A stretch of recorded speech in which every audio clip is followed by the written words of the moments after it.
residentes do Casa 8, como vocês estão? Aqui é Ana Cabral, estamos começando mais um programa nessa segunda. O tema desse mês é sobre fascismo. Como eu já tinha falado lá no Dica do Casa 8, eu sugeri 3 conteúdos diferentes. O primeiro é o vídeo da Rita Von Hunt, do tempero drag chamado Ódio como Política. O segundo é o F de Fascismo, Glossário 008, da Sabrina Fernandes, do Tese 11. Esses 2 vídeos estão no YouTube. E o terceiro é o filme chamado A Onda. Nesse programa do dia 10 de outubro, eu explico um pouco sobre cada um desses conteúdos. E se você ainda não ouviu, vai lá ouvir e depois me fala o que você achou. Abre aspas. O fascismo pode ser entendido como uma variação do conservadorismo, especialmente do conservadorismo romântico. Também dá maior peso à comunidade do que ao indivíduo, sendo o movimento fascista a cola de unificação da sociedade desarticulada por liberais e socialistas que não preservam a tradição, e dá enorme valor à hierarquia. O líder, o Führer, o Dutch, concentra enormes poderes. A cultura da obediência é fortemente cultivada, e os ritos e a simbologia são cruciais. Fecha aspas. Esse trecho foi retirado de um artigo chamado O Fascismo no Brasil, O Ovo da Serpente Chocou, em que os autores são Guilherme Simões Reis e Giovana Soares. Essa é uma citação direta de um livro chamado Teoria e Prática da Política, de 2017.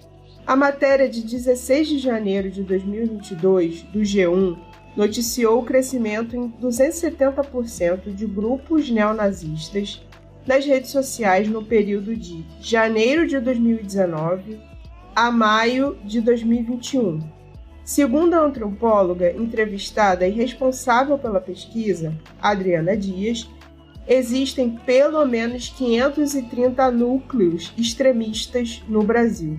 A partir disso, o questionamento que emerge é: o que é o pensamento fascista?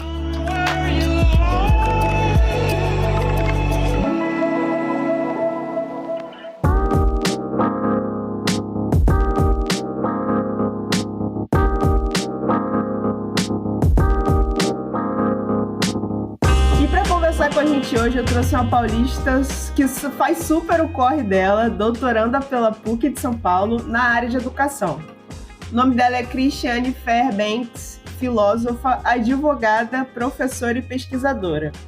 Atualmente está como presidente da Associação da Pós-Graduação da PUC de São Paulo e tem um livro publicado sobre sindicatos na polícia do estado de São Paulo. Mas, Cris, fala pra gente, quem é você? Pode entrar. Oi, Ana, tudo bom? Bom dia, boa tarde, boa noite para todas, todos e todes que estão escutando a gente.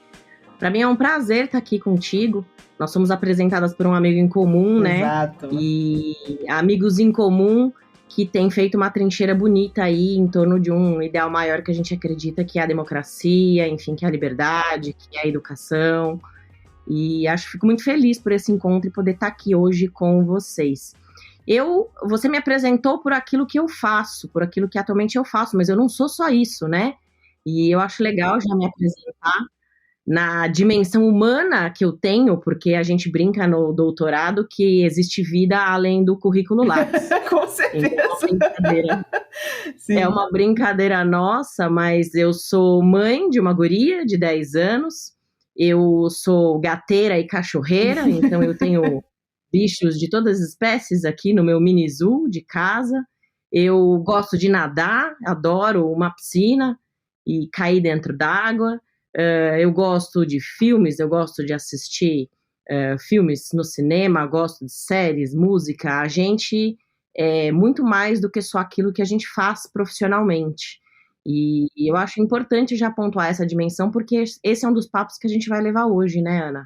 Sobre a constituição das pessoas, a gente pôde alinhar um pouco antes a nossa pauta aqui, e vai vir isso. Espero que venha isso aqui no nosso papo, para que a gente possa ter um dia de reflexão crítica aí bem bacana, sobre tudo que a gente tem passado no nosso país, sobre quem nós somos e quem nós queremos ser, né, sobre em que mundo a gente quer viver. Então, poxa, que seja um dia produtivo. Então, Cris, para a gente começar, a primeira pergunta é muito baseada um pouco no que a gente tem observado atualmente, no que a gente tem vivido também. E aí, pensando nesses últimos 4 anos de governo Bolsonaro, e em muitos países, com a subida do governo fascista, de alguns governos fascistas ao poder ao redor do mundo, o que você entende, o que você observa? Quais são as bases do pensamento fascista? Bom, vamos lá. Você já me dá um desafio hercúleo, né? Assim, para responder logo de cara, que eu te digo que eu não vou cumprir. Porque honestidade é um dos meus pontos de partida aqui. Então, o que nós vamos fazer é uma aproximação, ou melhor, uma tentativa de aproximação por meio aqui da nossa discussão. Esse assunto ele é muito complexo para a gente definir assim de cara, né? Quais são as bases do pensamento fascista. Então eu vou tentar fazer essas aproximações para que, se a gente for muito produtiva e se a gente for bastante propositiva, a gente consiga, no final da nossa conversa, talvez chegar, puxar alguns fios desse novelo, né, para entender um pouco mais do que a gente tem passado nesses últimos 4 anos de governo. Não 4, talvez 6, porque o golpe começou antes. Mas entender também, e principalmente, de onde sai, de onde vem esse pensamento antidemocrático, esse pensamento preconceituoso, essa violência naturalizada, essa fome armamentista que a gente tem vivido, para além da fome real, né, das pessoas e da população. E pensar que isso que a gente está vivendo agora não é uma exclusividade dos nossos tempos, mas é uma tendência, tá? A tendência fascista, ela está existente, latente na história da humanidade. E, às vezes, ela se manifesta com mais intensidade em determinados momentos históricos, como, por exemplo, quando a gente teve o nazismo na Alemanha, em que a gente teve o nazifascismo e o genocídio só aconteceu porque as pessoas estavam baseadas ali num determinado ideal de raça pura, enfim, ladeados ao Hitler, que levantou essa bandeira, enfim, e aquele exército nazista que perpetrou a barbárie com genocídio humano. E, às vezes, quando a gente tem alguns momentos, talvez, de... Eu não gosto de falar sorte, porque não é sorte isso, sabe?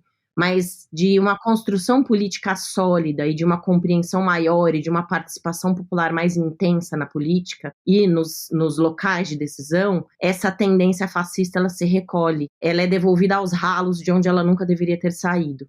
Eu acho que é importante o reconhecimento da ascensão dessas tendências fascistas nesses últimos anos no Brasil, que acompanharam, como você pontuou na tua pergunta, a ascensão fascista em outros países do planeta, e especialmente, né, não dá para a gente deixar de citar, nos Estados Unidos, sim, em que houve a eleição do Donald Trump, representando algo parecido com o que a gente viu aqui no Brasil algum tempo depois, por meio de candidaturas de governantes. Aí eu preciso ser muito clara, a gente tem que lembrar de deputado que quebrou placa com o nome da Marielle, a gente tem que lembrar de deputado que agrediu mulher, de vereador que xingou negro. Então não estamos falando de uma única pessoa aqui. Quando a gente fala de tendência, a gente precisa pontuar e olhar diversos personagens que estão elevando e trazendo à tona. Exato, que surfam na onda e que também dão suporte, né, para esse tipo de pensamento. Exatamente, dão suporte. E por que a gente sinaliza nessas pessoas? Porque essas são as pessoas públicas, né? Não quer dizer que essa tendência só exista no meio político. Pelo contrário, ela ascende de um total da população, mas ela é corroborada e ela acontece a partir do momento que ela, de certo modo, é institucionalizada por meio de atos de pessoas políticas que, ocupando cargos políticos, praticam atos violentos, atos racistas, atos preconceituosos e que validam a possibilidade de atos fascistas como sendo aceitáveis na nossa sociedade, né? Então, hoje a gente tem governantes que defendem o armamento das pessoas com base na sua defesa pessoal, o que é uma coisa completamente antidemocrática, tá? São pessoas que defendem a liberdade extrema, a liberdade, por exemplo, a liberdade de expressão levada à sua potência máxima, a liberdade de ter uma arma e poder me defender. E se a gente for estudar um pouquinho mais os teóricos do Estado, né, os teóricos de direito do Estado, os antigos e os atuais, é de uma burrice tremenda esse tipo de colocação. O que existe de mais precioso no pacto social, quando a gente transfere ao Estado para constituir a sociedade, o Estado como a gente imagina, né, o Estado de Direito, não estou nem falando do Estado democrático de direito, tá? Um Estado de direito, independente de qual seja a forma de governo dele. É o monopólio da força estatal. Exatamente, o monopólio da violência, né, no caso. O monopólio da violência. Não que eu concorde com isso, tá? Mas quando você tem um governante que diz para as pessoas comprem armas, vamos vender armas em magazines populares e você vai ter acesso e um sujeito se elege com base nisso, a gente vê que tem coisa muito errada naquilo que a gente constituiu como possibilidade de sociedade em que a gente quer viver. Então, me esforçando aqui ainda para tentar chegar no que seria uma possibilidade da gente fazer um primeiro apontamento do que seria uma base do fascismo, eu queria lembrar de um episódio que para mim foi muito marcante, que aconteceu em dezembro de 2010, na Avenida Paulista, aqui em São Paulo.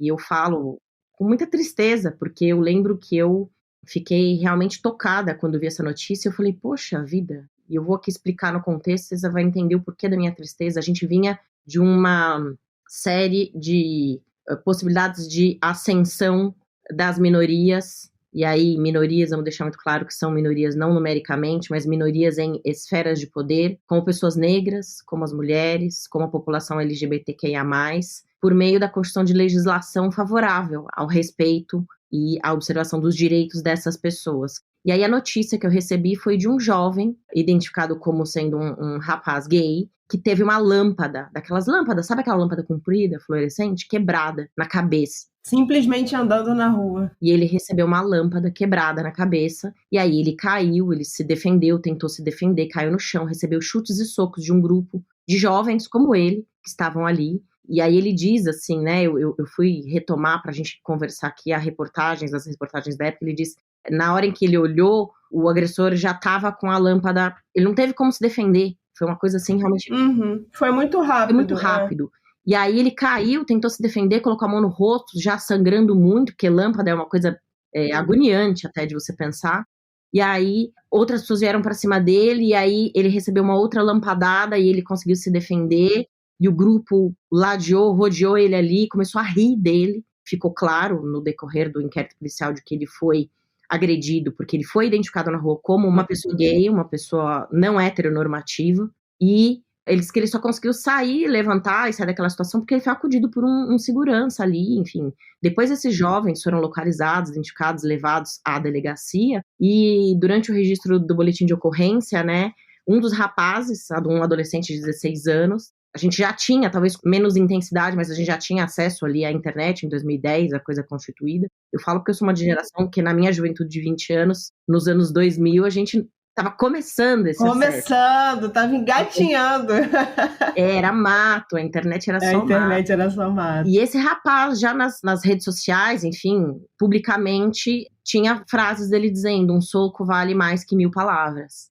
Né? E eu achei muito emblemática essa fala do rapaz, do agressor, porque chega no ponto em que eu quero trazer aqui, porque para mim, quando eu vi essa agressão, essa violência contra uma pessoa LGBT, quando eu vi essa frase de que um soco vale mais do que 1000 palavras, acendeu uma luzinha dentro da minha cabeça, sabe? De que a violência contra o diferente, contra o outro, aquilo e aquele que não é idêntico a mim, ou aquele mesmo que não sou eu, é uma das bases do fascismo. Sim. Né? A incapacidade de admissão da convivência pacífica com o outro, com o diferente de mim, e então a incapacidade de reconhecimento da alteridade. Né? A alteridade é o outro. É uma das características do fascismo, talvez seja a característica mais marcante. Não sei se a gente pode chamar de base, né? Mas é essa incapacidade de tolerância do diferente, de convivência com o que é diferente de mim, e a incapacidade de convivência pacífica com esse diferente. Então, mas essa é só a pontinha, assim, de um iceberg que é muito maior. A gente tá pegando aqui só uma primeira pontinha do emaranhado, né, do novelo, como eu te falei. Começando a puxar a linha, assim. Vamos começando a puxar, porque é justamente isso. Se você for ver a frase dele, né, um soco vale mais do que 1000 palavras. Não, a gente acredita no diálogo. E aí, eu não tenho como não mencionar, porque, enfim, eu fui também fazer a lição de casa e retomei leituras que eu tinha feito, né? A Márcia Tiburi, numa obra que ela escreveu sobre como conversar com um fascista, reflexões sobre o cotidiano autoritário brasileiro, ela diz que o fascismo sobrevive na animosidade, né?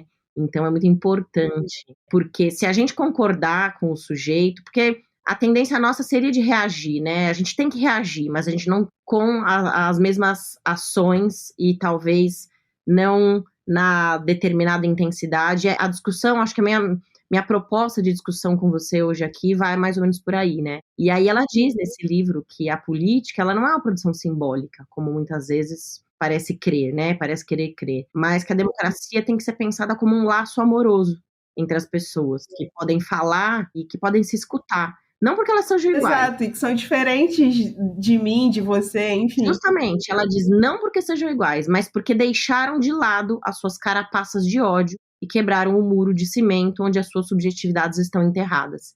Então, para mim, a primeira pontinha que saiu desse novelo, quando eu comecei a estudar sobre a teoria crítica da sociedade, que é o embasamento teórico que a gente vai trazer e sobre o qual eu desenvolvo minha pesquisa sobre a função social da universidade, ali na PUC São Paulo, é uma pesquisa na área de educação, de direito educacional, é isso, é assim, a compreensão de que a nossa psique, aquilo que nós somos enquanto ser humano, por isso que eu não sou só uma pesquisadora, por isso que eu não sou só uma advogada, por isso que eu não sou só uma filósofa, eu sou mãe, eu sou uma pessoa que gosta de animais, cachorro, gato, eu sou uma pessoa que gosta de estar ao ar livre, eu sou uma pessoa que gosta de artes. A gente tentar fugir de reducionismos o tempo todo, porque nós estamos sendo condicionados na sociedade do capitalismo tardio a esses reducionismos. O primeiro deles é o nosso reducionismo enquanto ser humano. É uma máquina, um carimbo. Para todo mundo que está escutando aí, vai lá no Instagram, vai lá no Facebook, no LinkedIn. Todas as pessoas, na hora que se apresentam, colocam alguns caracteres ali. A gente se define como o mundo nos enxerga também. E como a gente quer ser enxergado. E é muito reducionista isso. Sim, é uma visão muito simplista de você ser a advogada. E aí cumprir o papel que está atribuído a ser um advogado. De você ser um contador e você atribuir a imagem, né, todos os símbolos do que é você ser um contador. Exato. Então a proposta é essa. A gente entender que nenhum problema e nenhuma questão ela é unidimensional. E as questões são multidimensionais. E compreender isso faz parte do pensamento crítico, que é uma das possibilidades da gente fazer o combate a essa tendência fascista, porque a tendência fascista, ela é unidimensional, ela chapa as coisas. Tem o certo e o errado, não tem outra possibilidade além de A e B. E a gente tem que pensar que a gente tem múltiplas possibilidades.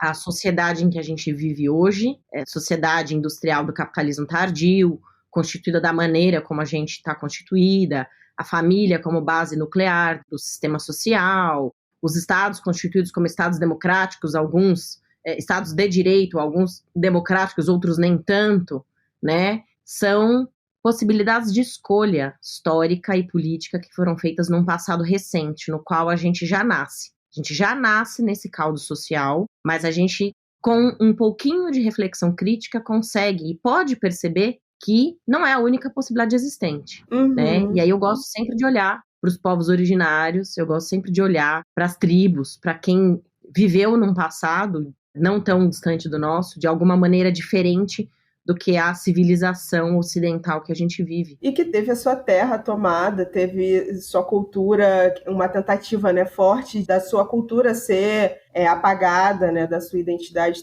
ser apagada também, né? A gente Sim, e foi. E foi, né? E foi. De certa forma foi. E foi. Quando a gente pensa todos os anos de escravidão, quando a gente pensa no povo negro e a gente pensa em todos os anos de escravidão e na impossibilidade desse povo africano que chega no Brasil de usar os seus nomes de origem, de cultuar os seus deuses de origem, de manter a sua cultura e terem sido completamente abduzidos para uma cultura ocidental quando trazidos para a América, a gente está falando disso. A gente está falando de morte, a gente está falando de morte de uma cultura, de morte de uma possibilidade de desenvolvimento de personalidades dentro daquela esfera cultural para supremacia de uma outra cultura, ocidental, eurocêntrica, branco, heteronormativa, eurocentrada. Muito provocativo isso tudo, porque quando a gente para pensar que isso é só uma das possibilidades, poxa, tem outras, né? Eu gosto de uma frase do Brecht que fala: há outras formas da gente fazer as mesmas coisas, né? Enfim, há outras maneiras da gente fazer as coisas. E aí, Cris, pegando um pouco, né, o link, né, quando você fala do fascismo ser, né, uma das pontas do novelo, né, ser essa impossibilidade de ter uma outra perspectiva que não a do sim, do não apenas, né, eu fico pensando que o fascismo ele teve como, né, pensando e estudando também, né? O fascismo ele teve nascimento na Itália, né? Com Mussolini ali, o pensamento fascista ele teve seu berço, né, na Itália, assim. E também foi no início do século XX, né? Então o contexto político, histórico, ele era um pouco diferente do que é hoje, do que a gente está vivendo hoje. E aí, como é que hoje, em 2022, especificamente aqui no Brasil, você percebe, né? Como é que o fascismo, assim, como é que você percebe o fascismo? Como é que ele se manifesta? Bom, vou começar falando do nosso país. Vou começar de trás para frente aqui na tua pergunta, porque eu acho que prefiro fazer uma aproximação por aquilo que está mais colado aqui, né, nos nossos dias. A gente vinha no cenário político de uma fase de muitas conquistas de direitos sociais, ali na década de 80, tá? Não vou retomar muito mais no passado. Essa semana, na quinta-feira, no dia 22 de setembro, eu estive na PUC São Paulo, representando a Associação de Pós-Graduandos, a qual eu participo, em um evento chamado PUC pela Democracia, e que rememorava os 45 anos de invasão da PUC São Paulo durante a ditadura militar, né? Um episódio violentíssimo em que alunos foram retirados à força da universidade e levados para a prisão, em que a reitora Nadir Kfouri fez toda a melhor defesa possível naquele momento dos seus alunos, da comunidade universitária. Ela não apertou a mão do fascista que estava ali prendendo os alunos, né? Ela se recusou a apertar a mão, recebendo as tropas ali, dizendo, olha, o que está acontecendo? Isso aqui é uma universidade. Mas a gente teve uma violência muito grande, e a PUC São Paulo, todo ano, rememora essa data, porque a gente pensa que lembrar é resistir. Lembrar do que aconteceu, o apagamento histórico gera uma consequência muito grave, que é a repetição, né, das tendências. Que eu puxei, e eu fui falar lá de um dos eventos dos quais eu pude participar essa semana, foi um dia muito bonito, muito bacana, apesar de tudo, apesar da memória provoca a rememoração desse dia ser muito ruim, ela é necessária porque é um dia em que a gente reúne pessoas em torno da defesa da democracia. Porque aquela invasão e a violência contra os alunos só aconteceu porque a gente estava em um governo ditatorial, né? Iniciado ali no golpe de 64, na ditadura civil-militar, e que teve participação não só de governantes, mas de parte da população que também apoiava aquele movimento, né? É uma coisa que quando a gente olha, e eu vou voltar depois, eu vou falar um pouco depois, quando eu comentar sobre a origem dos estudos da teoria crítica e dos escritos do Adorno e do Horkheimer, quando a gente olha para o genocídio, né, na Alemanha, e agora quando a gente olhava para a ditadura e falava, mas como é que uns caras assim, tão descolados da realidade, tão ruins, né? Pode chamar de ruim aqui, né? Com certeza.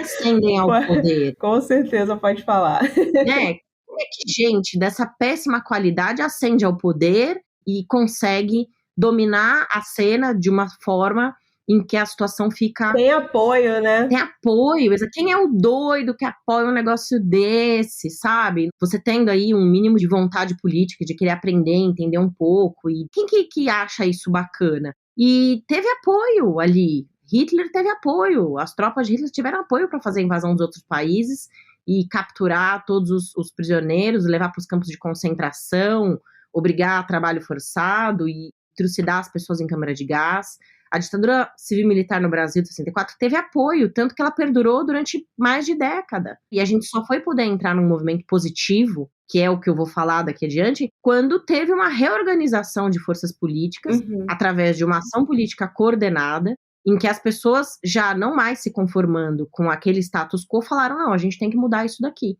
E grande parte dessa força, Ana, veio do movimento estudantil.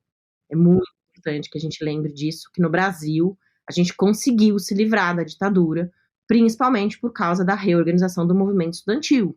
Então, assim, a UNE foi uma força descomunal, assim, que catalisou a mudança no processo político que a gente precisava naquele momento, né? Então, a gente conseguiu.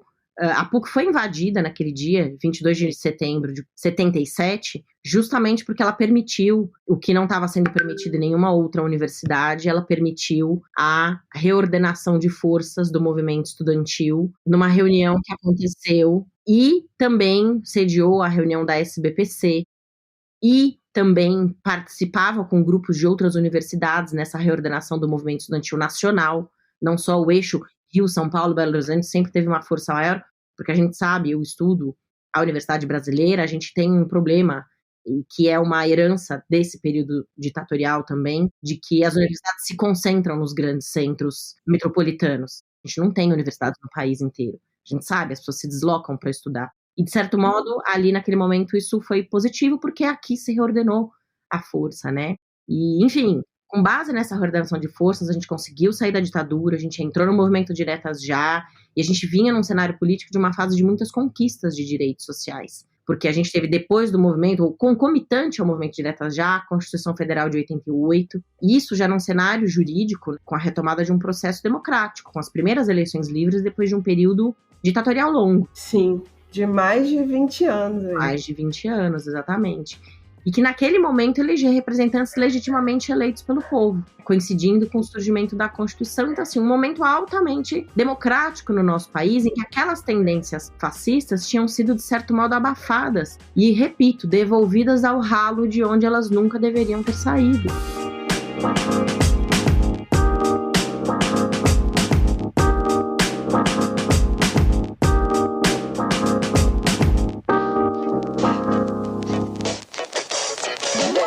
Quando você fala sobre a história, né, o processo de história, e aí você volta na parte da ditadura, né, que se inicia lá em 64, e aí você fala também um outro ponto sobre a gente relembra para entender que aquilo é um processo de resistir, né? Isso se conectou tanto com uma coisa que eu sempre fico pensando, eu sempre fico lembrando, né, que quando eu tinha, acho que, sei lá, 14 anos, eu estava no ensino médio, e aí, ali, ensino médio já, ensino fundamental, saindo do fundamental para o médio, e aí eu tive uma professora de história que ela falava, né, quem não conhece a sua história fica refém dela. Isso aí. E aí, quem não sabe o que aconteceu, né, historicamente no processo de construção de nação, de construção de um país, de uma construção de uma sociedade, fica refém dele. Então, quando a gente não conhece, a gente não entende, eu acho que é por isso que a Alemanha também tem um trabalho, um projeto importante de fazer museus que abertamente falam sobre o processo do nazifascismo, né? De todas as mazelas que aconteceram, de todas as coisas ruins que aconteceram na Alemanha, e eles falam abertamente sobre isso. É uma tentativa de resistir, de pegar essa lembrança, de relembrar e resistir para que esse tipo de coisa não aconteça mais. E a gente aqui no Brasil ainda não, talvez eu esteja sendo um pouco injusta aqui, mas a gente aqui no Brasil ainda não tem esse movimento de entender da onde vem, da onde a nossa população, da onde a nossa sociedade veio, né? E ressignificar essas nossas memórias ruins para que a gente não volte para esse lugar. E eu fico pensando muito sobre isso, de entender a sua origem, entender a sua história, para que a gente não repita, né? E aí literalmente não repetir o que a gente está vivendo hoje, né? Sim, é entender, né, assim, qual era a valoração social que permitiu que o genocídio em massa acontecesse, né, lá na Alemanha. E você bem lembrou, a gente tem o Museu Anne Frank, que conta a história, inclusive tem um livro dela que conta a história do tempo que ela conseguiu se esconder, ela e a família se esconderam das tropas, enfim. A gente deixa as indicações todas do que a gente fala aqui depois nos links abaixo, né, Ana? Exato, isso, no post que eu vou fazer certinho. Poxa, vamos mandar lição de casa aí pra turma que tá escutando a gente. Claro que muitas das coisas as pessoas que estão aqui conosco já conhecem, é realmente a título de relembrar.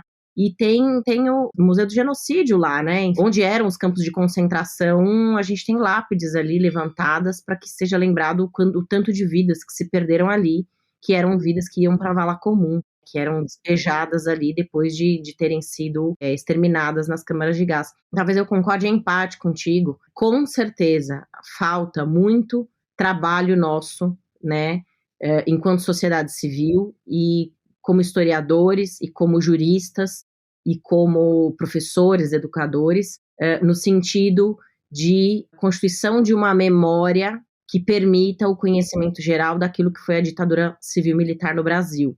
Mas já existem algumas iniciativas. A gente mantém dentro das universidades a grande maioria das universidades, as públicas, e muitas universidades são e estão conectadas com o movimento estudantil, então a gente nessas datas, e não só nessas datas, mas a gente rememora o tempo todo, né, essa defesa da democracia, e a gente tem, enfim, no âmbito histórico, a construção de alguns museus e locais de memória, como por exemplo na PUC São Paulo, a gente teve há alguns anos a construção da Comissão da Verdade, Legal. que foi um trabalho elaborado por professores, pesquisadores da PUC, que eu deixo linkado aqui embaixo também, em que a gente rememora essa invasão da PUC, mas não só, todo o cenário político existente.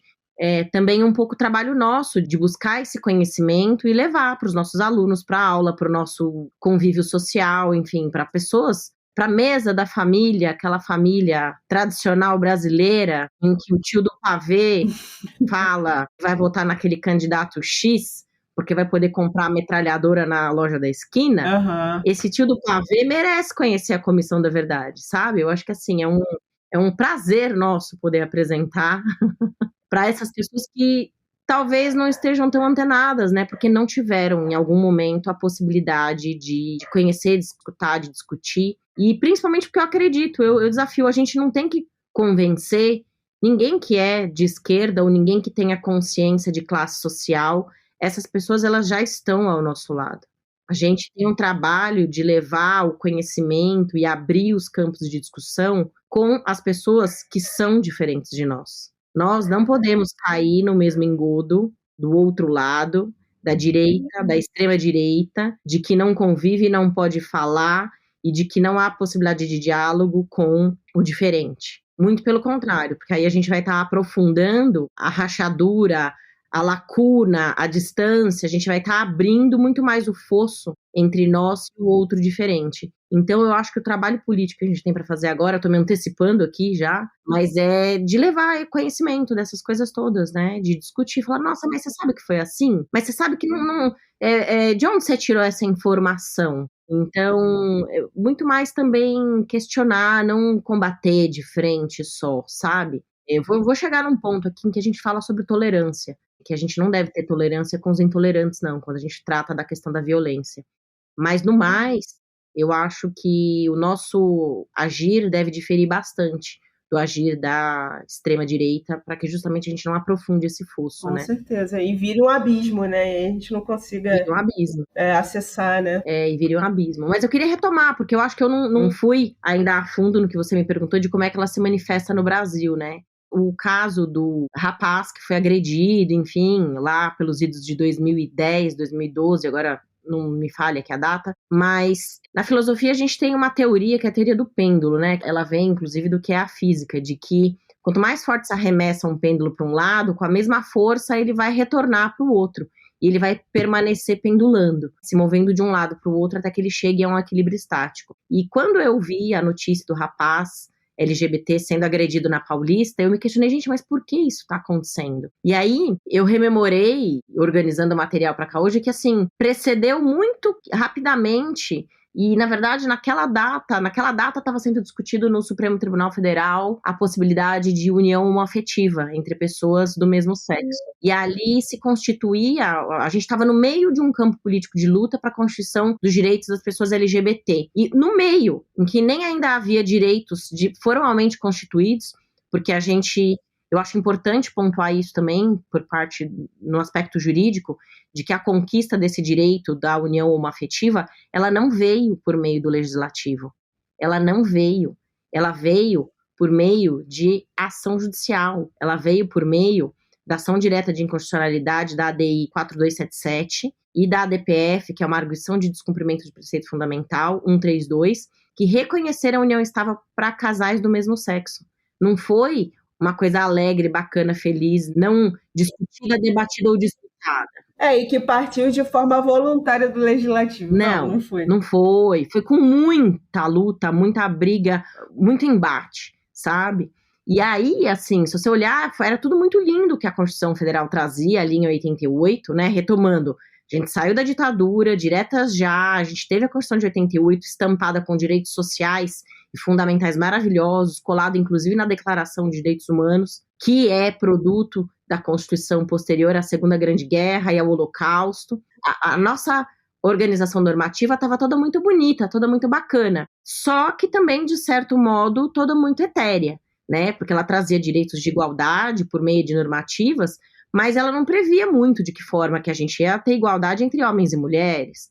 Ela não previa, ela previa a vedação à discriminação e ao preconceito, as pessoas negras, as pessoas indígenas, as pessoas do grupo GLS. E a própria reconstituição dessa sigla, GLS, no que a gente conhece hoje como LGBTQIAP+, que é talvez a última nomenclatura, se não me engano, é a última que está em uso, ela significa muito da evolução do próprio movimento em torno do reconhecimento dos direitos desta população, Sim. que difere em gênero e sexualidade da heteronormatividade ou da cisgeneridade. Então, são pontos muito importantes. A Constituição, ela trouxe uma gama linda, falando todos os seres humanos são iguais. Legal, bacana. Como é que a gente efetiva isso agora? Porque não são. Se você olhar na rua, e aliás, o que eu ensino para minha filha, aos 10 anos de idade, e eu falo isso desde os 1 ano e meio, 2, é que não tem nenhum ser humano igual ao outro. Nem gêmeos. Criança é muito perspicaz na sua curiosidade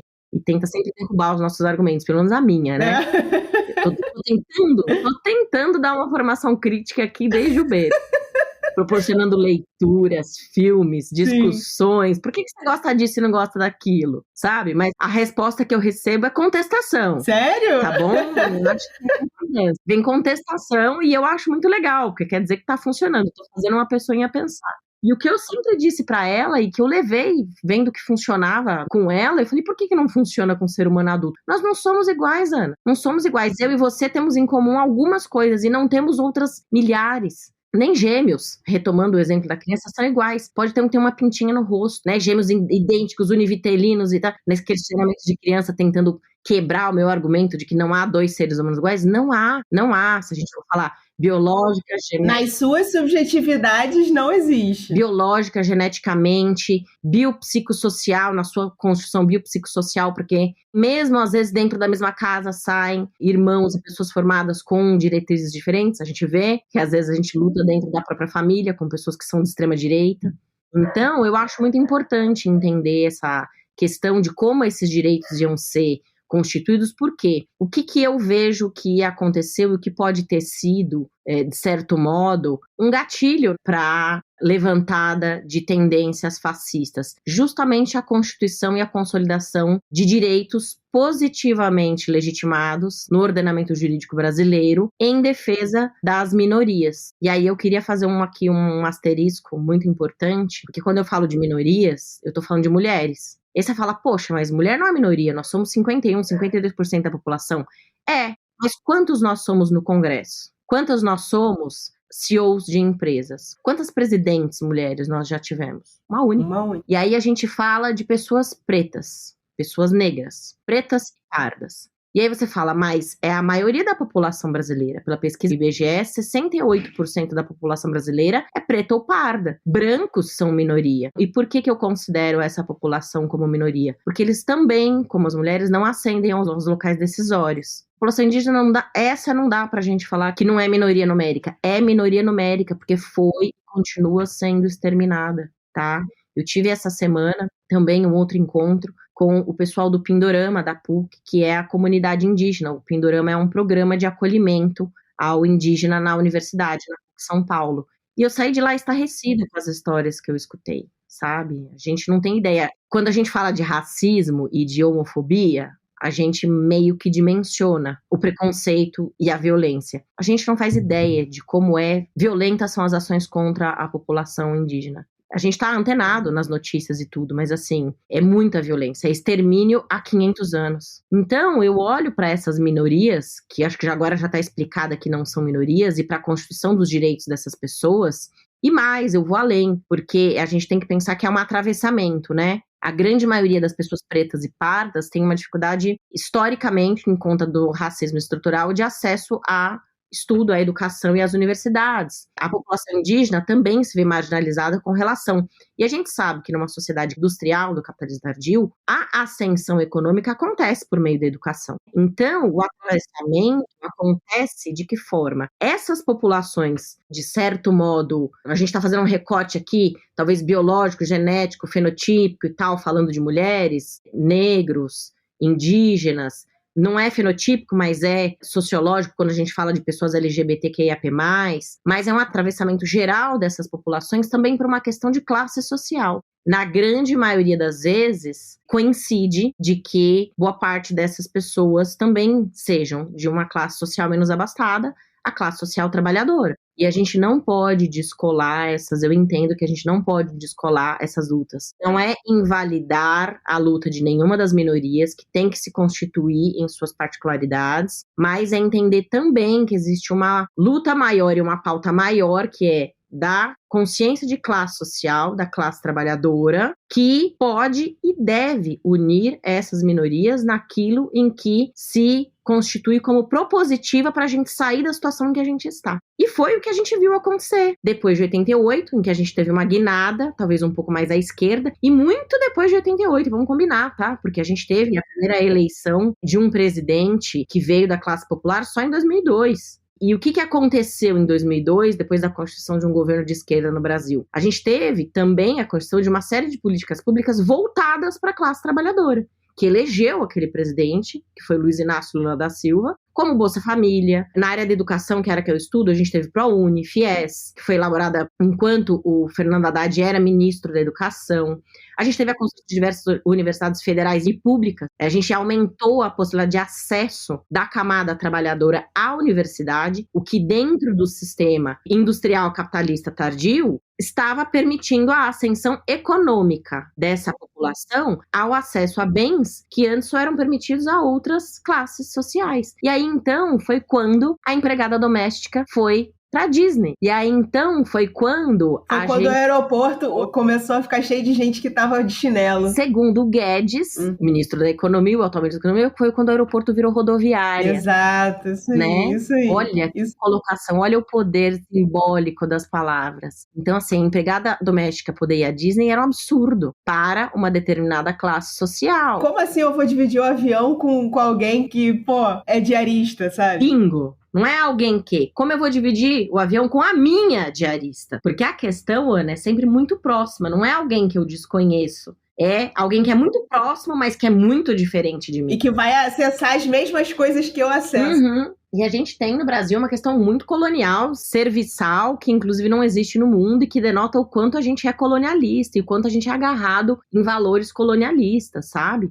Vou dar uma pernada do lado, não vou discutir isso aqui, mas Judith Butler e outras autoras feministas fazem a discussão sobre a questão do trabalho doméstico e o quanto mulheres brancas puderam ascender, fazendo estudos internos ao próprio feminismo, tá?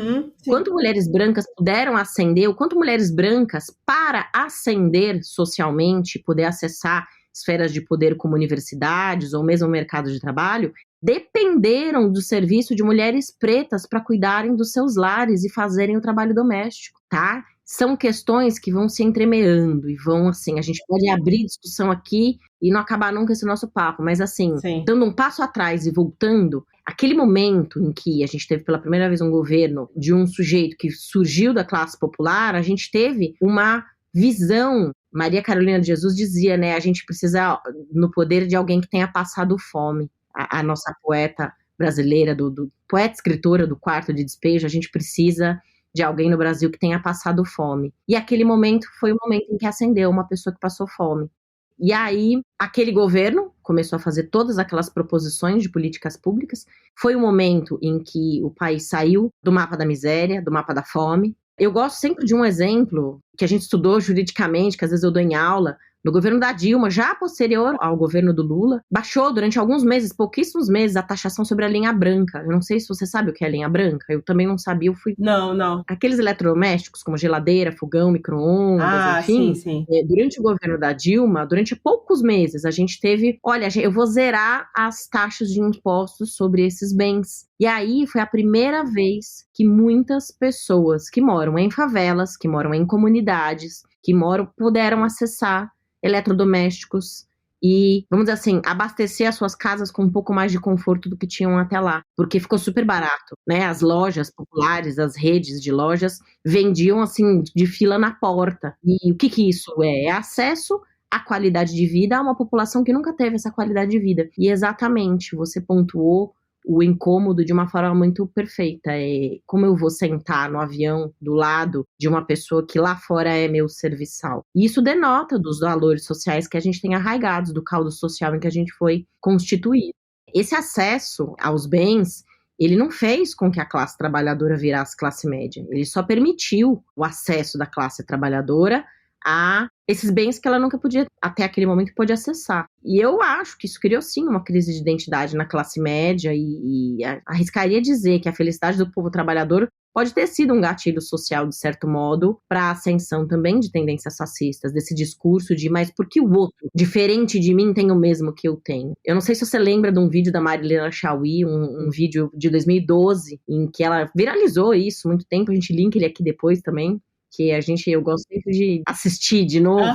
Ela diz, eu odeio a classe média, né? Ela diz que a classe média é o que tem de reacionário e conservador na sociedade. E ela diz, né, o fato, por que ela odeia a classe média? Porque assim, a classe média é constituída dessas pessoas recalcadas, dessas pessoas que elas não são ricas. A compreensão que com um pouco mais de pensamento crítico a gente consegue chegar, e que eu vou aqui, resumidamente, de uma forma até torpe, entregar num spoiler, ter acesso a determinados bens diferentes do que uma classe popular tem. Então, por exemplo, ter um carro, ter uma casa própria, poder viajar todo ano para X praia ou fazer uma viagem internacional, não nos torna donos do capital. Não mesmo. Tá? Ganhar um salário de 50 mil reais por mês ou de 80 mil reais por mês não nos torna detentores do capital. A empregada doméstica que ganha R$ 1.212 por mês, que é o salário mínimo, e que trabalha 6 dias por semana, com férias que ela mal pode pegar, que ela espera acumular 2 anos para depois poder tirar, enfim, sem a possibilidade de licença médica quando ela adoece, tendo que trabalhar. Essa empregada doméstica, ela é tão trabalhadora quanto o CEO da empresa tal, ela é tão trabalhadora quanto o CEO dessa empresa que ganha 80 mil reais por mês, porque a empregada doméstica e o CEO, se não saírem para trabalhar de casa, ou se não ligarem o seu computador em home office, eles não recebem salário. Se você depende da sua força laboral para o seu sustento e a alimentação sua e da sua família, você é trabalhador. E aí, a crítica desse vídeo da Chaui e de outras coisas que decorreram desse vídeo vem justamente nesse sentido, de que a falta de uma consciência de classe que decorre da falta de estudo daquilo que você disse, da nossa história e da compreensão de mundo, tendo uma compreensão de mundo achatada, inclusive proporcionada por aspectos psicossociais, dos quais a gente vai falar, porque o CEO e grande parte da classe média fica horrorizada quando fala, vamos taxar grandes fortunas. Calma, amigo, seu Corsinha não vai ser taxado. É importante lembrar isso aqui, né? É importante lembrar isso. O seu apartamento lá em José Menino, em Santos, não vai ser taxado, não é uma grande fortuna, sabe? Então, assim, é importante, assim, entender de que essa dissensão entre classe trabalhadora, classe média, ela é, inclusive, fomentada pelo sistema capitalista e por aqueles que são detentores do capital para a manutenção do status quo. Porque fica cada engrenagem girando no seu lugar. Interessa a quem a manutenção dessa ordenação social? Ao capitalismo, no final das contas. E é só porque a gente vive num sistema capitalista, né, industrial, tardio, porque a gente tem hoje muito mais, quando a gente fala industrial é até estranho, porque hoje, por exemplo, numa cidade como São Paulo, a gente fala muito mais de serviços do que de indústrias. Então, inclusive, a gente teve esse ano a perda da Ford, que era uma indústria automobilística que representava muito do que foi também o berço do sindicalismo brasileiro aqui em São Bernardo do Campo, que é um município próximo, mas que São Paulo já não é uma cidade industrial há muito tempo, mas é uma cidade de serviços. Mas todos somos classe trabalhadora. Então, quando você me fala, quando você me questiona de que forma no Brasil o fascismo se manifesta, ele se manifesta nessas falas. E essas falas geram ações que são ações violentas. E aí eu retomo um ponto só muito, muito importante, não é que seja menos importante a ascensão do fascismo dentre a população, mas é que ele passa a gerar preocupação e ele passa a se constituir como uma grande ameaça à democracia, no golpe em 16, quando a Dilma sofreu impeachment, e depois com todo o processo da Lava Jato, em que deixou inelegível o presidente Lula, como uma manobra jurídica que já está explicitamente considerada como um golpe jurídico aplicado naquele momento, para conduzir o poder para as mãos daqueles que tinham interesse em produzir e implementar um projeto fascista e de necropolítica no nosso país, e que agora... Finalmente agora a gente está conseguindo deflagrar, né? Depois da desconstituição de toda a Lava Jato, depois da desconstituição, depois da prisão do presidente Lula por todo aquele período ali em Curitiba, depois da imensa resistência que foi feita por diversos setores da sociedade, movimento estudantil, trabalhadores, classe trabalhadora, juristas do país que tiveram o tempo todo frente a essa batalha também, mas que deflagram que isso tudo foi a manobra necessária para colocar no poder um sujeito, e eu arrisco dizer mais do que um sujeito, porque a gente não faz nada sozinho, um grupo político que tinha um projeto que era de depauperar, de levar embora, de destruir, né, um projeto realmente de barbárie. Quando a gente vai estudar, inserido na teoria crítica, ao que o esclarecimento se opõe? O esclarecimento, que é o pensamento crítico, se opõe à barbárie.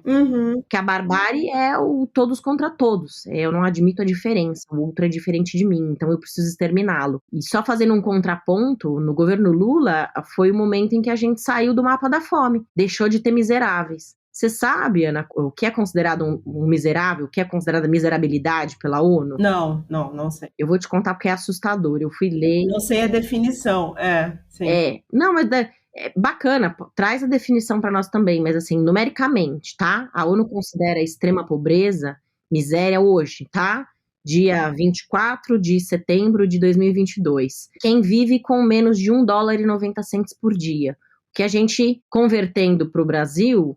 pro real, dá mais ou menos R$10 por dia. E eu te pergunto, o que você come com R$10? Nada. Num dia inteiro. Nada. Tá? Então, esse é o nível de miserabilidade. Que ele é compatível, ele vem sendo atualizado numericamente, monetariamente, mas no governo Lula, com aquele tanto de política pública voltada, a gente conseguiu sair do mapa da fome. E a gente, agora, durante a pandemia, no governo Bolsonaro, volta para o mapa da fome, com 33 milhões de pessoas passando fome no Brasil, dentre os quais muitas, milhares, milhões de crianças. E crianças representam o nosso futuro. Futuro, isso que eu ia falar agora, exatamente isso que eu ia falar.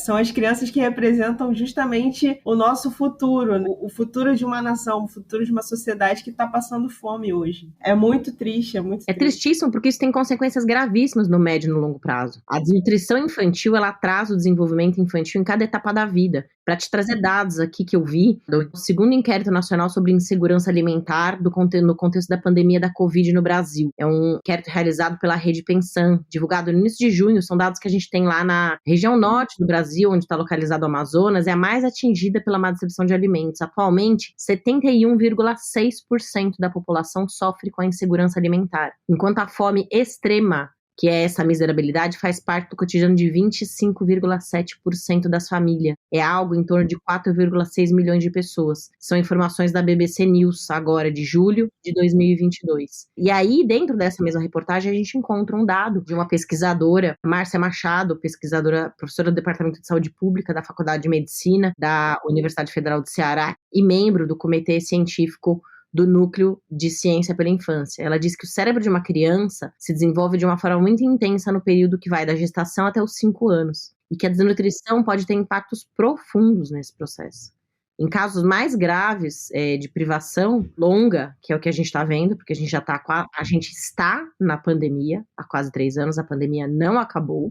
A diferença é que a gente está vacinado, então o contágio, a contaminação diminuíram, e os riscos de quem se contamina são infinitamente menores do que quem não está vacinado. Esses casos graves de privação longa, eles são irreversíveis, né? Então a gente está falando de uma necropolítica aplicada que vai gerar resultados para 20, 30 anos, para uma geração inteira de pessoas que sobreviveu a uma pandemia com um governante no poder que negou a existência de um vírus, que negou como se num passe de mágica, porque ele negasse, o problema não existisse. Isso é necropolítica. Isso é desejo de morte. Isso é pulsão de morte. A gente vai lá, quem gosta de psicanálise vai lá olhar Freud sobre pulsão de vida, pulsão de morte. Necro, prefixo necro, é aquilo que se relaciona com a morte. O atual governo adota a necropolítica como programa de governo. É este o programa do governo.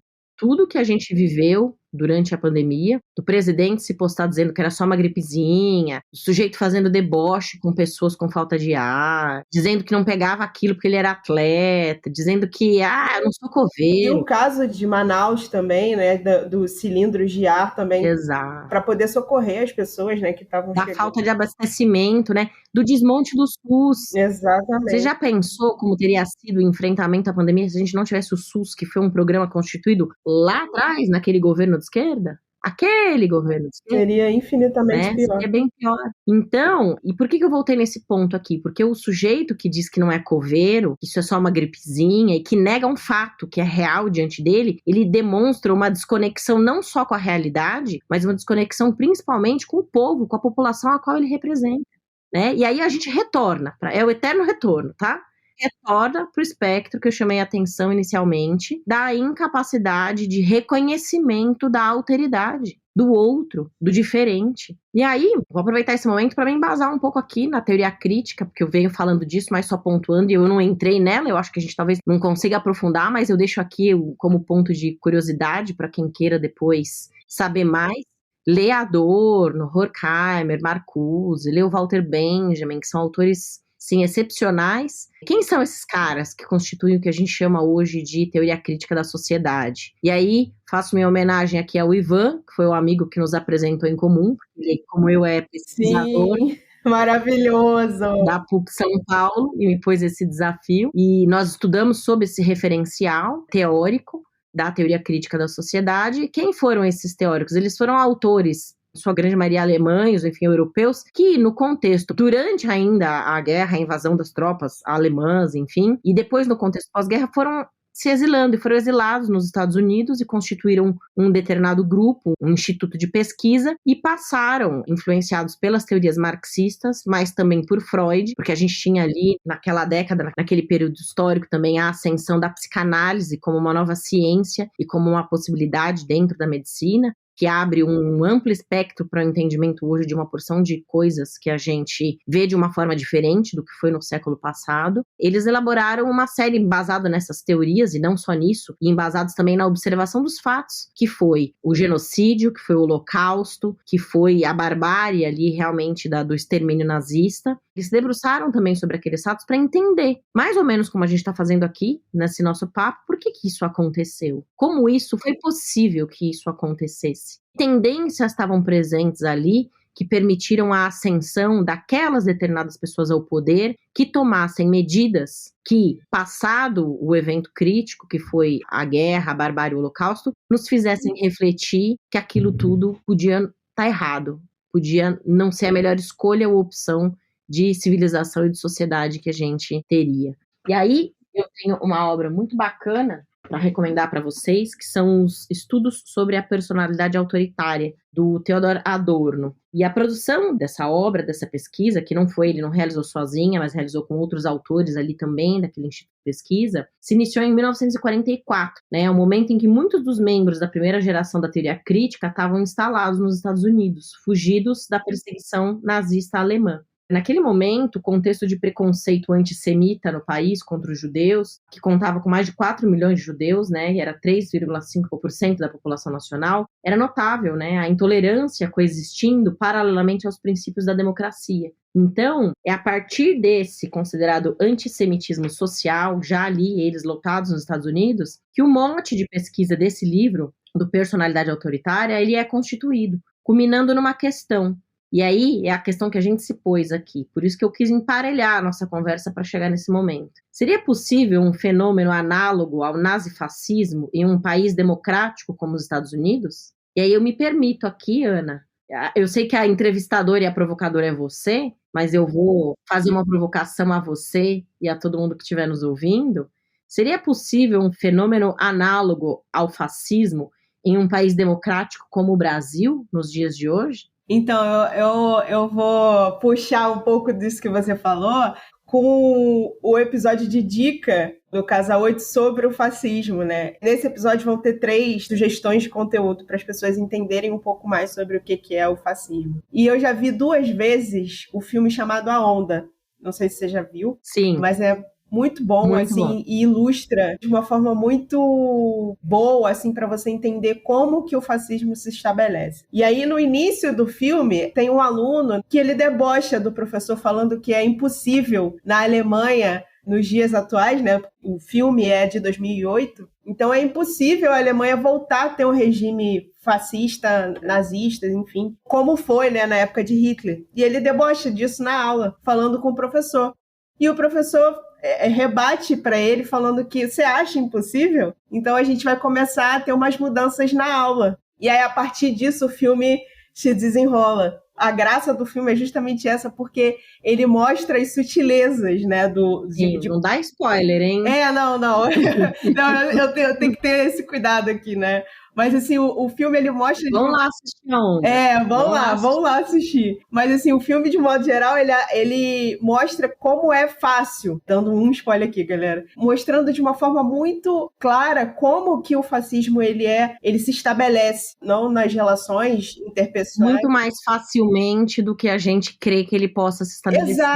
Exato. Porque a gente fala, fascista, fulano de tal é fascista. Cara, mas a gente não entende, né, de uma forma... Às vezes a gente, puxando um pouco para mim, assim, fascista. Só que a gente não entende ainda muito bem como é que essas coisas, elas se estabelecem. O que significa chamar alguém de fascista?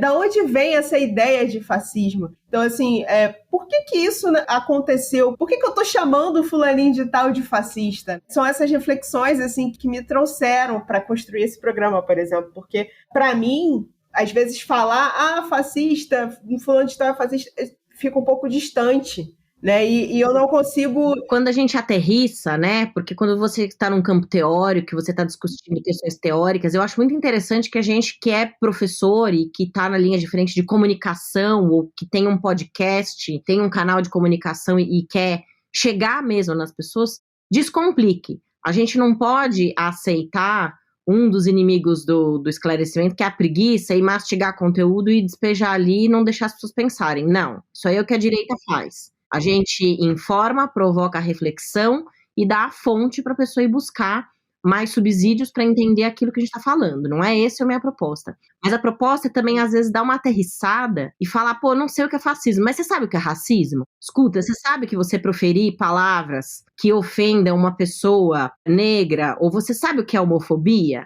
Você sabe o que é preconceito? Você sabe o que é discriminação? É aproximar do dia a dia das pessoas. Então, assim, o fascismo, ele tem muitas caras. Exato, ele é multifacetado, com certeza. Você pode não fazer ideia do que é o fascismo, mas você já viu o racismo acontecer do seu lado. Você já presenciou alguma vez uma mulher ser desqualificada ou sofrer mansplaining, falar em cima dela, ou não, deixa que eu te explico como é que é isso aqui. Ou você já passou na pele também, né? Exato, ou você já passou na pele aquilo, sabe? Então, fica mais fácil, né? Fica mais palatável pra gente começar aí a conversa. Mas também não podemos ficar só nessa rasa profundidade, né? Senão a gente não tá fazendo aquilo que a gente se propõe. E aí, então, aqui pra fechar, porque eu falei, né, da pesquisa do Personalidade Autoritária, e não é a única, tá? Tem muitos outros livros.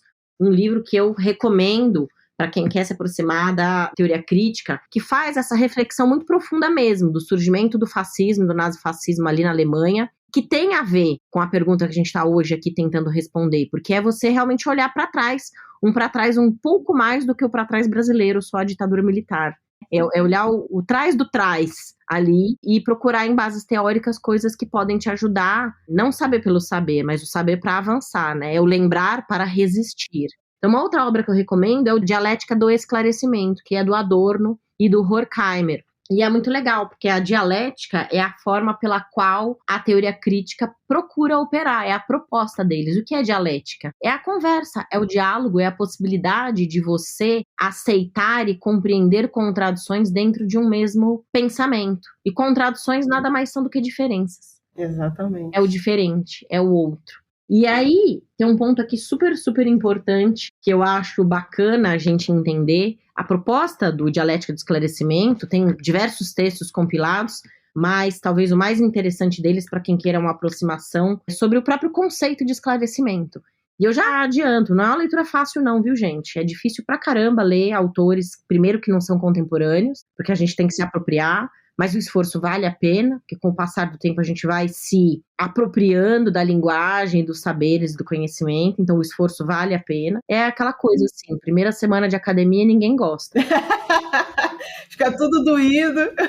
Mas aquele shape pro verão todo mundo quer, né? Todo mundo gosta de gelo naquela bebida gasosa colorida, mas ninguém gosta de encher a forminha do gelo, né? A minha proposta vai cutucar também, gente. Vamos ler um pouco, vamos discutir mais teorias. E o conceito, muito bacana, e aí eu tenho realmente que fazer, às vezes, o reconhecimento de uma pessoa muito importante na minha trajetória acadêmica e pessoal, que é o meu orientador, Carlos. O conceito de esclarecimento, enfim, absolutamente tudo que eu aprendi sobre teoria crítica, eu aprendi com ele. E continuo aprendendo, porque eu sou aluna dele há quase uma década e será para sempre o meu mestre. Eu acho que esse reconhecimento eu devo a ele, que eu aprendi, tudo que eu aprendi de teoria crítica, eu aprendi nas aulas dele e com o afiado pensamento crítico que ele traz para suas disciplinas. E a gente discutia já desde o início que o pensamento crítico, né, que é o exercício necessário que a gente tem que ter para se aproximar do esclarecimento, ele tem que ter 3 grandes inimigos, Ana. 3 grandes inimigos. E aí veja se faz sentido para você quem são esses inimigos diante de tudo que a gente falou até aqui sobre a constituição da tendência de uma ascensão ao fascismo e a dificuldade de reconhecimento do outro, a dificuldade da alteridade. Os 3 grandes inimigos, né, do pensamento crítico são o medo, o preconceito e a preguiça. Vou começar pelo mais fácil deles. Preguiça todos nós temos, então é isso, é esse comodismo. A gente já falou da preguiça, que é o não querer conhecer, é o não conhecer a história pregressa, é o não se interessar por discutir. Política não é... futebol, política e religião não se discute. Nossa, meu Deus. Tá errado. Tá errado. Tem que discutir isso. Sim, tem que conversar sim. Né? Tem que conversar sim. Então, assim... E a quem interessa? A quem interessa eu não conversar sobre esses assuntos? Por que eu não vou conversar sobre esses assuntos? Por que eu não posso discordar de você em algum ponto de vista? E você de mim, sabe? E por que de pontos divergentes a gente não pode ter novas construções que nos permitam avançar? Exato. Né? Não é uma garantia. Muito pelo contrário, volto àquela colocação e provocação inicial. Não tem um ser humano igual ao outro. Todos somos seres humanos únicos. Como dessa premissa inicial de diferença e diversidade absoluta, a gente chega em consensos para poder viver em sociedade? Somente através do diálogo. Somente através de um exercício dialético, de conversa e de construção dialética de uma sociedade que a gente quer construir e que eu ressalto, não necessariamente é a sociedade na qual a gente vive hoje. A gente vive na sociedade industrial do capitalismo tardio, que é onde a gente nasceu e é onde a gente tem sido criado. Inclusive, a gente conversou sobre isso, com aquele checklist necessário. Na biologia, a gente aprende que o ser vivo, ele nasce, cresce, reproduz e morre. É quase isso. Mas no meio daí, a gente coloca nasce, cresce, estuda, namora, casa, tem filho, divorcia, casa de novo, tem filho, trabalha, se aposenta, para daí então começar a viver. E morre. Quem foi que escreveu esse script? A sociedade industrial, capitalista, do capitalismo tardio em que a gente vive. E ainda bem, quando eu disse que eu não sou só advogada, pesquisadora, é porque eu sou um monte de outras coisas mesmo. E eu quero poder me desenvolver para além do que é o meu trabalho. Eu quero poder me desenvolver em uma capacidade intelectual e crítica para além do que é só aquilo o meu trabalho. E aí, o preconceito, que é esse segundo inimigo, é aquilo, mas o outro é diferente de mim. Como é que eu vou sentar e conversar com o outro? Falei pra ti, essa semana eu fui numa reunião do Pindorama, que é o grupo indígena da PUC, poder escutá-los e apresentar um pouco da minha associação. Eu não sento com o outro que é diferente de mim, se eu não tiver trabalhado, resolvido e compreendido que o preconceito é uma coisa que eu preciso desconstituir para poder sentar à mesa. E aí que o desafio para nós, da esquerda, inclusive desconstituir o nosso preconceito de sentar com aqueles que estão mais à direita, todo esse tempo ainda, para sentar com o diferente, que nos seja muito próximo, porque se cada um de nós fizer isso, a gente está contribuindo para constituir a sociedade que a gente quer, para virar voto, para explicar o nosso ponto de vista, mas principalmente para escutar o ponto de vista diferente do outro, desconstituindo o nosso próprio preconceito. Não adianta conversar. Não, adianta sim, vai lá, tenta entender por que o voto daquela pessoa foi naquele candidato e não foi em outro. Qual é a prioridade da vida dessa pessoa? Será que ela não está votando de acordo com as prioridades pessoais dela? E será que ela não pode estar equivocada? Não com relação às prioridades dela, mas a possibilidade daquele candidato oferecer as soluções para os problemas que ela tem? E o terceiro inimigo, que é o medo, ele tá bem nessa esfera psíquica mesmo. Eu não consigo conviver com o que é diferente. Eu só consigo conviver com o idêntico, né? Narciso só adora aquilo que é espelho, né?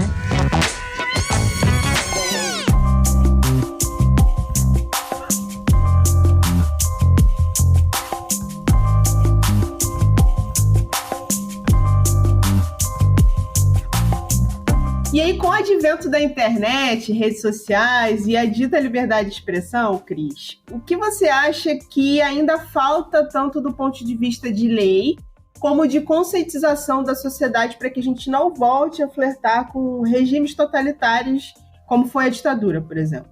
Olha, Ana, eu acho que a gente, como sociedade civil, como movimento estudantil, enfim, a gente que está aqui na base, como classe trabalhadora, já tem feito bastante. O que a gente tem que fazer mais do que a gente já tem feito é a conscientização e a chamada para o diálogo de mais pessoas. É exatamente aquilo que a gente estava falando ali um pouquinho antes, sabe? É continuar a insistir, é ter a capacidade de sentar à mesa com o diferente nesse momento decisório político, que são as eleições para o nosso país, ter a capacidade, porque a gente fica pensando, né, sociedade, Estado, são todas coisas etéreas, são conceitos teóricos, né? Quando você fala em sociedade, que é sociedade? Sociedade é onde eu vivo, eu vivo no meu bairro.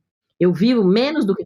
Eu não vivo no Brasil, tá? Eu tinha uma professora de direito administrativo, com quem eu trabalhei muitos anos, ela falava assim, a gente é brasileiro, mas eu não vivo no Brasil. Eu não vivo no estado de São Paulo. Eu não vivo na cidade de São Paulo. Pode até ser, porque tem dia que eu trabalho pra caramba, que eu rodo da Zona Leste à Zona Oeste, volto pra Zona Sul, enfim. Mas onde eu vivo? Eu vivo no meu bairro. Eu vivo na minha comunidade. Seja uma comunidade dentro da universidade, seja a minha comunidade familiar, seja a comunidade de vizinhos. E que acaba ganhando uma dimensão maior, como você pontuou aqui, né, com o advento da internet. A gente tem essa comunidade virtual hoje, que é muito potente, porque a gente, rompendo as barreiras territoriais e de tempo e espaço, a gente fala com pessoas que estão em outros locais do planeta, fala com pessoas que estão em outros territórios do nosso próprio país, fala com outros colegas e pessoas de outros lugares, né? E então, pensando nessas dimensões, o que eu digo para você é que a gente tem que ocupar. A gente tem que ocupar espaços. E esse aprendizado vem do meu encontro com os indígenas, meus colegas indígenas da PUC, que estavam no meio de um evento chamado Retomada Indígena, para reocupação de um espaço, e eles falam, a gente vai aldear onde a gente estiver. Então, a gente tem que aprender, decolonizando nossos saberes, para além do que a gente aprendeu até hoje na escola, que foi um saber eurocentrado e eurocentrista, branco, heteronormativo, cisgênero. Se a gente se permitir e a gente quiser fazer uma reflexão para além daquilo que a gente já sabe, já usou e viu que não deu certo, eu acho que a proposta que os povos originários trazem de decolonizar esses saberes, decolonizar o nosso pensamento, sabe? Outras formas de fazer as coisas são possíveis, sabe? Essa é a minha frase de cabeceira, sabe? Outras formas de fazer as coisas são possíveis. É uma frase do Brecht, não é minha, é tomar de emprestado aquilo que tem de bom e a gente fala, tá bom, então como eu vou fazer isso agora, né? Então, assim, a gente aldear, a gente ocupar, a gente fazer uma ocupação não só de territórios, mas fazer uma ocupação de telas, vindo para esses espaços. Então, assim, eu fiquei super honrada de ter sido convidada para estar aqui no Casa 8 contigo hoje, legal, falando desse tema que é muito, muito importante, que a gente divulgue as iniciativas dos nossos amigos que estão produzindo material nesse sentido, e aí a gente tem uma pessoa em comum que a gente assiste, escuta e que nos ensina, que é a Rita Von Hunt. Ai, maravilhosa, beijo! A gente tem o Tese 11, a gente tem, enfim, vamos linkar todo mundo. Chavoso da USP também. Chavoso da USP. Vamos linkar todo mundo que a gente tem para linkar aqui embaixo, para que quem ainda não está escutando vendo, assistindo, acompanhando esse circuito, passe a assistir, mas não é só assistir e escutar. A gente vir aqui produzir um conteúdo é para a gente gerar uma reflexão em quem está escutando, para essa pessoa se apropriar desses saberes e ter argumentos para sentar para discutir no domingo, na mesa, com o tio do pavê, com o porteiro, com o manobrista, com o médico no qual você vai na consulta essa semana, ou com o seu professor, com pessoas que ainda não compreenderam que um alinhamento, que uma polarização extrema de direita e esquerda não são uma coisa positiva para o nosso país. Que a gente precisa unificar, inclusive as esquerdas, e para além das esquerdas, as esquerdas unificadas irem ao encontro daquelas pessoas que ainda têm um voto indefinido. Eu vi essa semana uma pesquisa, eu não vou ter os dados exatos aqui, mas de que existe um voto indeciso no Brasil, mas que esse indeciso ele não é tão indeciso, ele é um voto que ele só não é declarado. Tem muita gente que votou naquele deputado federal que nunca fez nenhuma propositura de lei útil para esse país e o qual foi eleito para a presidência da República e que se arrependeu. Só que muitas vezes não tem coragem de admitir isso publicamente e tudo bem também, sabe? Porque lá, diante da urna, é só você, sabe? É só você. É só você com a sua decisão política. Então, é a gente conversar e dar elementos para as pessoas que estão indecisas e que lá atrás tiveram e votaram neste deputado, a gente dá argumentos para que elas possam se sentir mais confortáveis em agora virar o voto, em agora voltar e apostar num projeto político de reconstrução desse país que está destruído econômica, política e socialmente pela pandemia e muito pela condução que foi dada à pandemia de coronavírus no Brasil, mas principalmente pelo governo que está aí fazendo desforra com os nossos recursos públicos e gastando com Viagra e com champanhe e com viagens e com mamatas, como a gente dizia na época do Fernando Collor de Mello, né? Em detrimento de prestigiar e possibilitar incremento no SUS, como você lembrou o caso de Manaus, uma antecipação ou uma compra de vacinas, que foi uma coisa completamente retardada no nosso país, foi dificultada e foi corrompida de todas as maneiras possíveis. Além do discurso fascista, tem todas as ações fascistas e alinhadas à necropolítica que a gente mencionou. Eu creio que o que a gente pode fazer com o advento da internet, das redes sociais, é a gente, nesse primeiro momento, se informar, que é o que já estamos fazendo, produzir conteúdo, divulgar conteúdo de reflexão, de possibilidade de pensamento crítico. Para quê? Para que a gente não fique só na reflexão, mas para que a gente possa organizar uma ação política coordenada, que é o que muitos grupos já estão fazendo, em torno de candidaturas e em torno de projetos políticos aos quais a gente acredita. E eu não sei se nesse momento, você pergunta aqui, né, da questão do ponto de vista da lei. Do ponto de vista da lei, a gente não tem muito o que fazer para conscientização da sociedade, para além do investimento em educação, que tem que ser, eu penso, a pauta prioritária também da classe trabalhadora. Com certeza. Eu estudo educação, vamos dizer assim, dei um pulo mais ao lado no direito para vir estudar direito educacional. Eu estudo a função social da universidade, pesquiso sobre universidade já há quase uma década, porque eu acredito que a solução está na educação, não está no direito. O direito ele é um instrumento pelo qual a gente vai conseguir executar as políticas públicas que possibilitem o acesso e a permanência à educação. Mas a conscientização só vem por meio da educação. Da possibilidade de mostrar para o aluno que existe uma realidade para além daquela realidade familiar e doméstica ao qual ele existe. Porque é na escola que a gente tem o primeiro choque de encontro de diversidades. A escola é o primeiro espaço que não é o idêntico à família. É o primeiro momento em que a gente se separa, que a prole se separa dos genitores e está lá exposta ao mundo. É o primeiro núcleo de convívio social. E dali para o mundo, dali para o trabalho, dali para a universidade, dali para as atividades socioculturais, para o esporte, para mil outras coisas que a gente vai ser e fazer durante a vida. Mas é o lugar de mais importância que a gente pode investir para conscientização. E eu acho que só assim, com muita conscientização e com educação, a gente vai conseguir sair da situação que a gente encontra e, mais do que isso, permanecer com isso como um projeto propositivo durante todo o tempo. Não tem fim, gente. Na pandemia, a gente retrocedeu décadas em tudo, na economia, na educação. De avanços que tinham ido um pouquinho, né, para frente, a gente conseguiu voltar décadas. Então, a gente primeiro tem que reconquistar todos eles. Eu tinha destacado algumas leis aqui, né, falando sobre de que forma que os direitos das minorias e como é que a gente conseguiu avançar para além da Constituição. A gente teve uma lei recentíssima que permite o direito ao uso do nome social pelas pessoas transgêneres, o reconhecimento legal da união estável homoafetiva em 2011, que veio por meio das ações do STF, que eu comentei com vocês. A gente teve o Estatuto da Pessoa com Deficiência, que é uma lei de 2015. A gente já tem Estatuto do Idoso, a gente não fala da questão etária, mas existe também um tipo de preconceito chamado etarismo. Proteções óbvias, tá? Como o Estatuto da Criança e do Adolescente. A criança, ela é um ser em peculiar condição de desenvolvimento.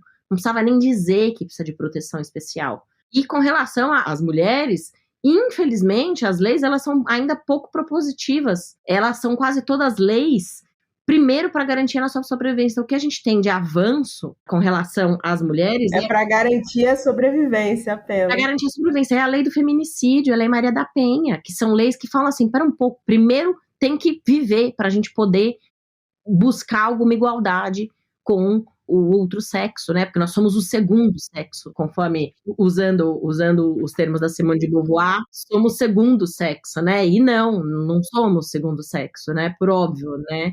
A construção do feminismo avançou muito para além de Simone de Beauvoir. Eu creio que a gente se reunir e a gente propor sentar à mesa com o diferente é o que de melhor a gente tem para fazer nesse momento. E para encerrar, Cris, essa nossa conversa maravilhosa, o que a gente, enquanto sociedade, pode fazer para nunca mais termos lideranças políticas como o Bolsonaro? Olha, primeiro isso tudo que a gente já falou, educação, conscientização política de classe social, conhecer a nossa história para a gente saber de onde a gente veio, para entender para onde a gente quer ir. Para isso, a gente precisa reconhecer que a gente é ser político desde o nascimento. Muita gente, amigos de círculos próximos, eles falam, eu não gosto de política. Tudo bem que você não gosta de política, mas quem gosta vai definir o seu futuro. Então é bom a gente começar a se interessar por isso. Nós somos seres políticos do momento em que a gente nasce, tá? A gente é designado o nome, a gente é matriculado numa escola, a gente tem uma porção de coisas que acontece que só acontece porque nós somos seres políticos. Então, é uma contradição, tá? Você querer mudança, você exigir, você se revoltar contra coisas e você não fazer parte da vida política. Então, quem está fora, venha, sabe? Educação para a cidadania, conhecimento dos nossos direitos, sabe? Levar isso para a escola, para o chão da escola mesmo. A molecada tem que, desde muito pequeno,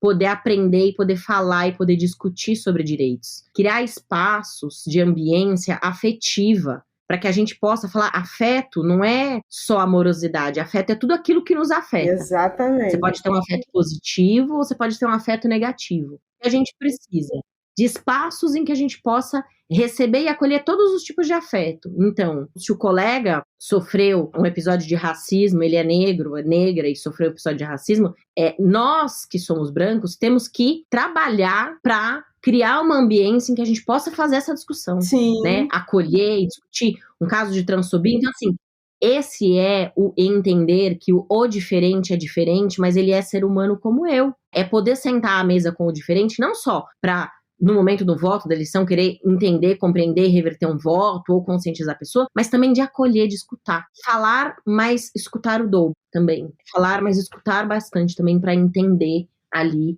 o que o outro tem para trazer para a gente. Depois das eleições, o que a gente tem que fazer é procurar a criminalização de todos os atos fascistas e de necropolítica e procurar que haja realmente, com base no nosso ordenamento jurídico, uma ordenação, né?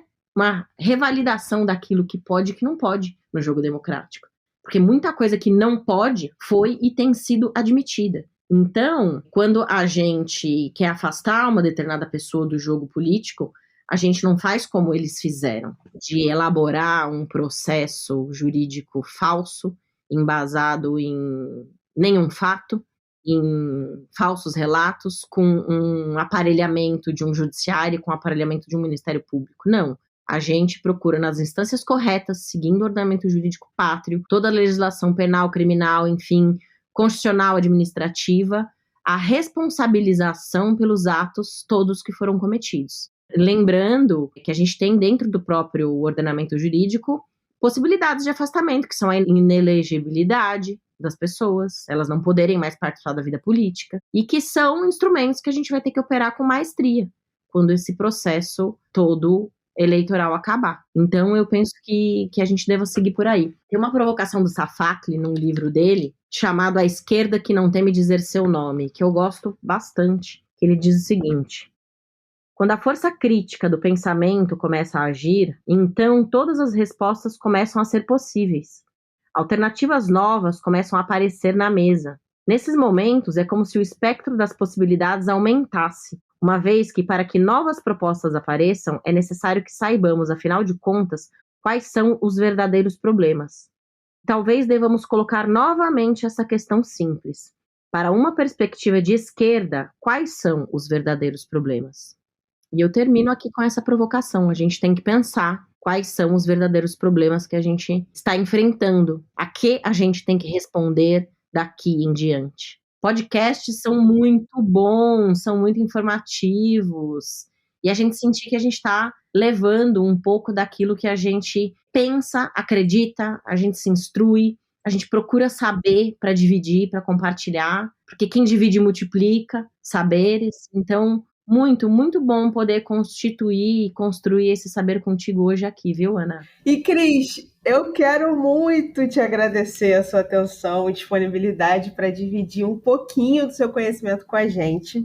Quero abrir esse espaço para que, no caso de, se você quiser indicar algum conteúdo ou falar sobre mais alguma coisa, fica à vontade. Vou mandar a letra daquilo, vou repetir figurinha que eu já dei aqui. A gente tem autores brasileiros fantásticos na nossa filosofia, que são Vladimir Safakli, a gente tem a Márcia Tiburi, não só eles, mas enfim, a gente tem Gessé de Souza, que tem um livro chamado A Elite do Atraso, da Escravidão à Lava Jato, que também é uma indicação muito boa de leitura. E claro, né, a gente... um outro livro, peraí, antes de eu passar para minha teoria crítica querida, Neoliberalismo e Sofrimento Psíquico, Mal-Estar nas Universidades, do Eribaldo Maia, que também é um cara que eu sigo nas redes e é muito bom. Eu já tive a oportunidade de recebê-lo lá na APG para uma live. Esse livro dele tá fresquinho, viu? Foi lançado há alguns meses atrás. E, gente, clássicos como Paulo Freire, sabe? Leiam tudo de Paulo Freire. Tem esse aqui que eu gosto muito, Educação como Prática da Liberdade, tá? Mas absolutamente todos os livros e todas as obras do Paulo Freire, que foi um dos maiores educadores brasileiros, é o brasileiro mais traduzido no mundo, tem que ser lidas por quem é da área da educação, assim como eu, e por quem quer buscar esclarecimento, porque ele tem propostas. Eu acho que isso é bacana. A gente tem que fazer perguntas. Uma das primeiras coisas que eu aprendi na universidade é que o bom pesquisador não é aquele que encontra boas respostas. O bom pesquisador é aquele que faz boas perguntas. Com boas perguntas, a gente sai do lugar. Com certeza. Né? Com boas perguntas, a gente avança. Então, e tudo mais da teoria crítica. Então, eu recomendo o Dialética do Esclarecimento. E para quem quiser e gostar muito desse aspecto mais psicológico da coisa, o Personalidade Autoritária, que vai explicar tintim por tintim da constituição da personalidade autoritária, que é a persona que veste o fascismo, né? Que é a persona que fomenta e traz a tendência do fascismo à tona. Que a gente quer um país democrático, verdadeiramente livre, né? Em que as pessoas possam ser quem elas desejam ser com liberdade, amar quem elas desejam amar com liberdade, e em que a gente possa, acima de tudo, fazer política com alegria. E esse foi mais um episódio do Casa 8, galera. Siga a gente nas nossas redes sociais. No Instagram e no Twitter é @podcastcasa8, tudo junto. Compartilha, comenta, manda e-mail ou DM e fala o que você achou do programa. Valeu? Beijo!